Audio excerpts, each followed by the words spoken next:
शादी का season almost खत्म होने को आया है एंड पूरे सीज़न में यही सोच के रो रही थी कि हमें एक भी शादी अटेंड करने को नहीं मिली, हमें किसी ने इनवाइट नहीं किया। लेकिन शायद भगवान जी ने हमारी सुन ली है, तो फाइनली हमारे पास है एक शादी का इनविटेशन। मैं अलमारी खोलती हूँ तो कपड़े इतने ज़्यादा है कि रखने की कहीं जगह नहीं है। समझ नहीं आता इनको कहाँ फेंकूँ, कहाँ डोनेट करूँ। लेकिन आज जब शादी में जाने का नंबर आया तो मेरे पास कपड़े ही नहीं थे। मुझे रियलाइज़ हुआ कि मेरे पास तो कुछ है ही नहीं, मैं क्या पहन के जाऊँ? फाइनली बहुत सोच विचार करने के बाद मैंने ये पर्पल कलर की साड़ी फाइनल कर ली। तो प्लान ये है कि मुझे रेडी होना है, बच्चों को रेडी करना है, वीपी ऑफिस से आएँगे और फिर हम लोग शादी के लिए निकलेंगे। मैं रेडी हो रही हूँ, लेकिन आप देख सकते हैं मुझे बहुत अच्छा मेकअप तो नहीं आता है, जो भी थोड़ा बहुत मुझे आता है मैं कर लेती हूँ और फिर मैंने अपना स्विस ब्यूटी का हाइलाइटर लगा के इसको फिनिश किया। विद टाइम समझ में आया है शादी का मतलब होता है रिस्पॉन्सिबिलिटी। आप चाहे लव मैरिज करो या अरेंज मैरिज, दोनों की स्टोरी तो सेम ही होती है, बस शुरुआत का तरीका अलग है। और आजकल मैं देख रही हूँ कि शादियाँ तो बहुत कॉम्प्लिकेटेड होती जा रही है। कुछ लोगों की एक्सपेक्टेशन बहुत ज़्यादा है, तो कहीं पे पेशेंस लेवल बिल्कुल नहीं है। कभी कहीं पे प्यार कम हो जाता है और कहीं पे ईगो ज़्यादा हो जाता है।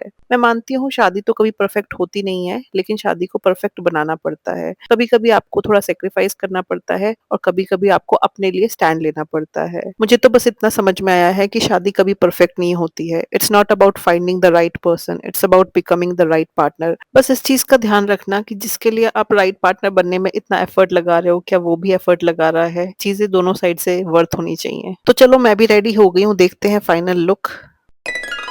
सही बताऊँ मुझे तो ये लुक बहुत प्यारा लग रहा है और लगभग 1.5 से 2 साल बाद मैं इतने अच्छे से रेडी-वेडी होके कहीं फंक्शन अटेंड करने के लिए जा रही हूँ। जब से बनी हुआ है अकेले मैनेज करती रहती हूँ और मैं ज़्यादातर अवॉइड करती थी, लेकिन अब हाँ, वो थोड़ा बड़ा हो गया है, तो मेरे को अच्छा लग रहा था कि मुझे कहीं जाने को मिल रहा है। तो फाइनली गाड़ी में रेडी-वेडी होके हम लोग निकल गए और हम पहुँचे शादी में। और लड़कियों का तो शादी या फंक्शन में जाने का एक और रीज़न होता है कि वहाँ पे फैमिली से मिलना हो जाता है, तो मेरे को भी सबसे मिलके बहुत मज़ा आया। काफ़ी टाइम बाद मैं सबसे मिल रही थी। ये है मेरी जेठानी जी और ये है हमारा newly वेडेड couple. I just hope कि ये लोग हमेशा खुश रहें और अपनी लाइफ में बहुत सारी कामयाबियों को हासिल करें।